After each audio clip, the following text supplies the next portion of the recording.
What is up, straight up Tennessee family? It's your boy Ruck in the building today on a Thursday. And I would typically not do this, but we have very important news that we need to share and we need to talk about as a straight up Tennessee family. Obviously, if you haven't been living under a rock, the SEC has announced that it will move to 9 conference games in 2026. What does this mean? Right? Like, how is this going to play a factor in what the entire landscape of this league looks like now? Well, I can tell you this.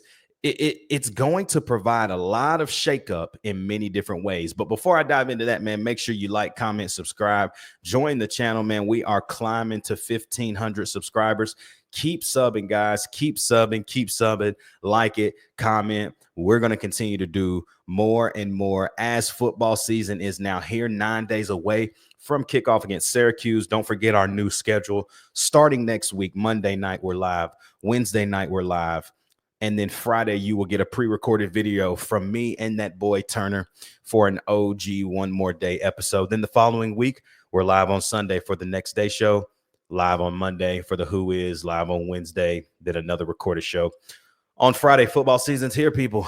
And now we get to get all the way back into all the content that you desire and that we love to bring you. But what does this conference schedule now mean for the SEC? What's it mean for Tennessee?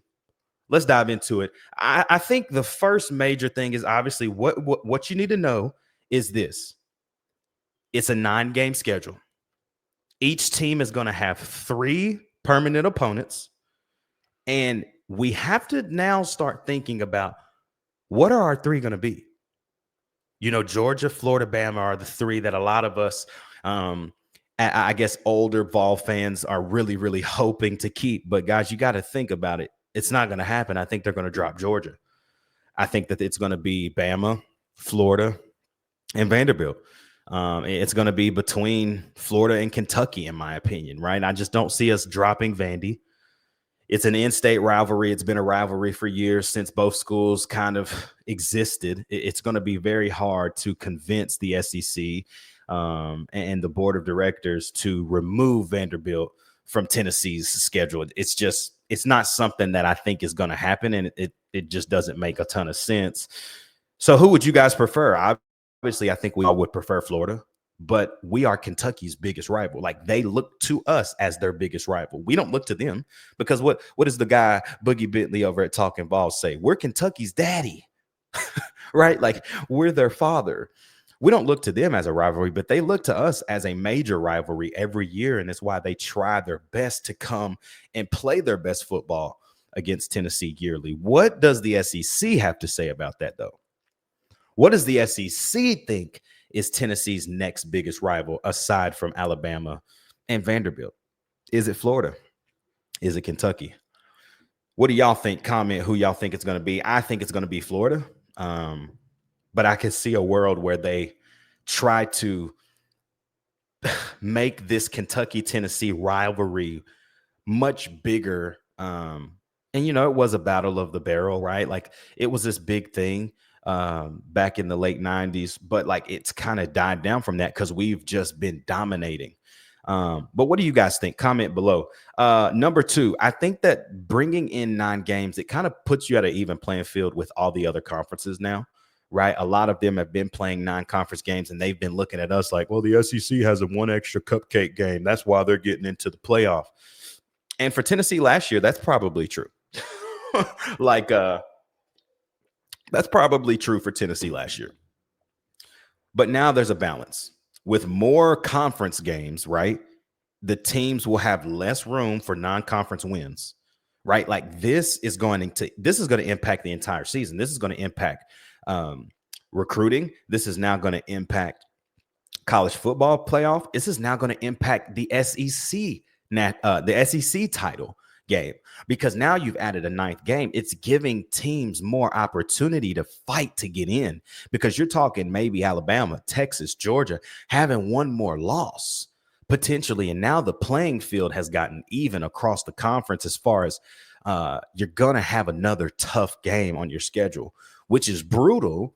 But I think it gives more teams more opportunity to potentially sit in Atlanta, Georgia for an SEC championship game that would not have been there when we have been playing 8 games. And so I do like that about it.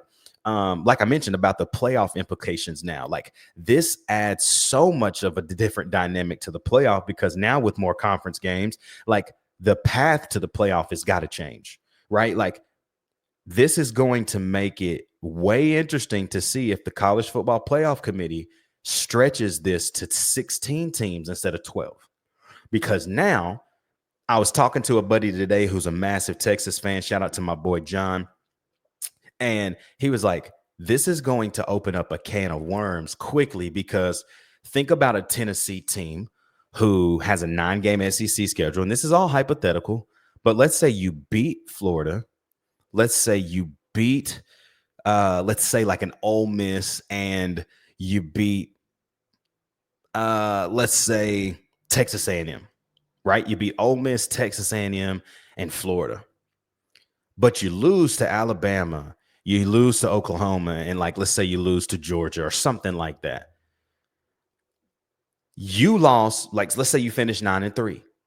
Your 3 losses are going to be 3 losses that are better than any other conference out there. Like what I'm saying is the college football playoff committee has a decision to make. Are they going to expand? Because now you're going to tell me that a 9-3 team who lost to 3 teams in the top 15 cannot make the playoff because there's not enough spots? Like, they have to make a decision now whether to expand or to give more automatic bids to the Big Ten and the SEC. Like, there is a massive playoff implication shakeup going to happen, and it's going to happen if this is going to be fair in any realm of like just competitiveness. Like, I just don't see a world where now 9-3 teams who've lost to teams in the top 15, right? Like, don't get into the playoff. This is why expansion, to me, is definitely going to be a talk of discussion. It's going to be a topic of discussion massively this offseason as we approach 2026. I do also think, though, that while the scheduling balance is different, the playoff implications, like another thing that's massive is, what about the fans? Like, now us as fans, our experience just got way better. Now we don't have to sit here and pay for our season tickets and realize that 3 of the 7 home games we get are going to be ETSU, UAB, and New Mexico State. Now you're going to have 2 of those, but you're going to add one that could be a Florida, it could be a Ole Miss, a Texas A&M, a Texas, Missouri back, South Carolina. Like, now you have more meaningful games that you are paying to be a part of. The fan experience just went up 10%. Like, it just went up maybe 25, 30%, because now with more in-conference games, this is going to be more exciting. Like, the matchups are more exciting for us as fans. Like, now we get to see teams that we typically wouldn't see. When Texas A&M came to Neyland in 2023, that was amazing. Like, being a part of that environment, even though the game was kind of trashed, I think we won 17-14. Like, it wasn't a great football game. It was a defensive battle, but it was still exciting because Texas A&M had never been to Neyland Stadium, right? So like that type of energy, like, what can you imagine the Vols going to DKR, the battle of who's the real UT? Like, imagine that coming back into spaces. Like, imagine us going back to Kyle Field. We haven't been back to Texas A&M since 2016.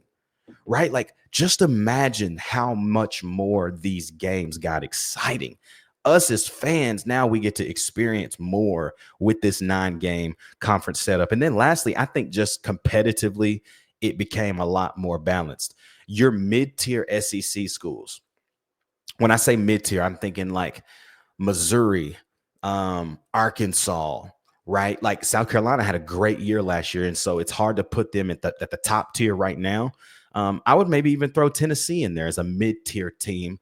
But obviously we've been elite the last couple of years, getting to consecutive bigger bowl games, getting to the college football playoff last year. But like the mid-tier teams in our league, instead of those guys being 8-4, 9-3 now, their schedules are going to look a lot more like 7-5, 6-6. And some of them may even end up 5-7 with this extra conference game, because the wear, man, like, some of these mid-tier teams don't have enough guys, 4 and 5 stars, to truly have a 9-game conference season and be worth, and win 7, 8, 9 games. Like, they may end up being more 6 and 6, 5 and 7 now because of the way that the ninth game has balanced out the league. And so I think the tougher schedules and strength of schedules should automatically be something that the college football playoff is looking at when you have a team that finishes 9 and 3 in a league like the SEC. I think it's now more important than ever that we really look at strength of schedule as this new thing emerges. And it's just another thing to get excited about, guys. College football is ever changing, and we get to see it right before our eyes. Not the SEC goes to 9 games. What type of impact does this have for Tennessee? Massive implications for Tennessee. I think we can still control everything that we want to control. Everything that's in front of us, we can control. But I will say that the college football playoff committee is going to have to make some decisions.